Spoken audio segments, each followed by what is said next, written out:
Alright, now in this video we're going to focus on the measurement of job satisfaction. Okay, how do you measure it? As we have talked repeatedly, job satisfaction is a hypothetical construct. Job satisfaction is a noun, right, as a part of speech, a person, place, or thing, but it's neither a person, place, or thing. It doesn't exist. Yet we treat it like a noun, okay? So it's really an interesting idea, and so we need to quantify it in some way, and so there's a variety of different tests that have been established to quantify this thing, okay? So the first thing I want to point out is that job satisfaction can be a global thing, as we see on the far right side here, overall job satisfaction.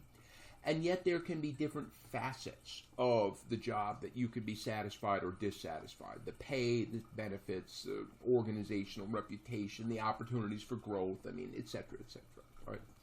But what's interesting here, remember we're on the O side of the IO psychology organizational side, is that the overall job satisfaction of an employee feeds back into the system, which changes the system. I told you that one in the last module. So the organization is one whole system that you change any one part of the system and it influences the entire system.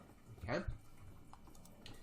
So a couple of different things that were used to quantify job satisfaction is the job description index. And so it broke down the 5 different dimensions of job satisfaction, which we kind of talked about previously as those precursors to job satisfaction that are inherent in the job itself. Okay, what kind of work do you do? What kind of pay do you get? What kind of growth or promotion opportunities? How's the supervisor? What about your coworkers? Okay, and so they will simply quantify it. To me, as a statistician, I'd say this is pretty bad. They're getting paid a lot of money, so good for them if they can convince somebody it's not correct. But here we go. It's just a matter of quantifying, at each statement line, is it a yes, is it a no, or is it a question mark? So I don't know. How do you put a 3? All right, I don't know. Okay. The job diagnostic survey is slightly better, but again, it's going to break down job satisfaction. Of course, we're going to talk about overall satisfaction, but it's going to break it into its more component facets, right? How satisfied are you with the pay, with the security, etc.? Okay. And so it's going to be better than the 1, 2, 3 scoring. 1, 2, 3, that's scoring.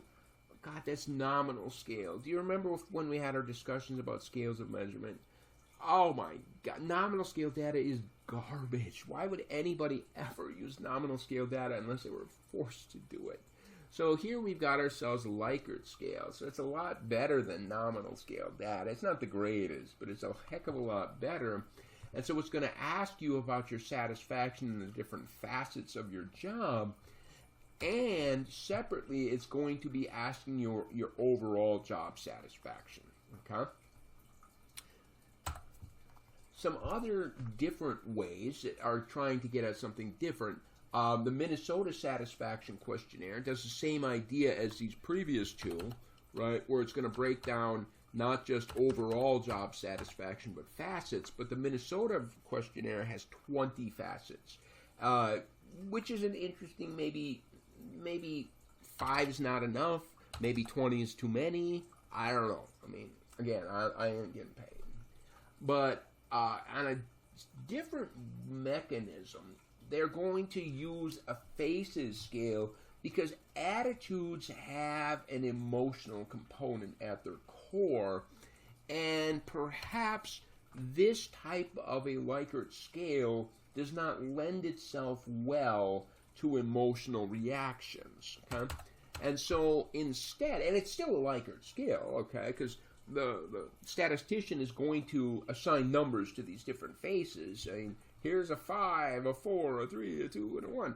But you can see it's intended to get more at the emotional component of the attitudes. Okay?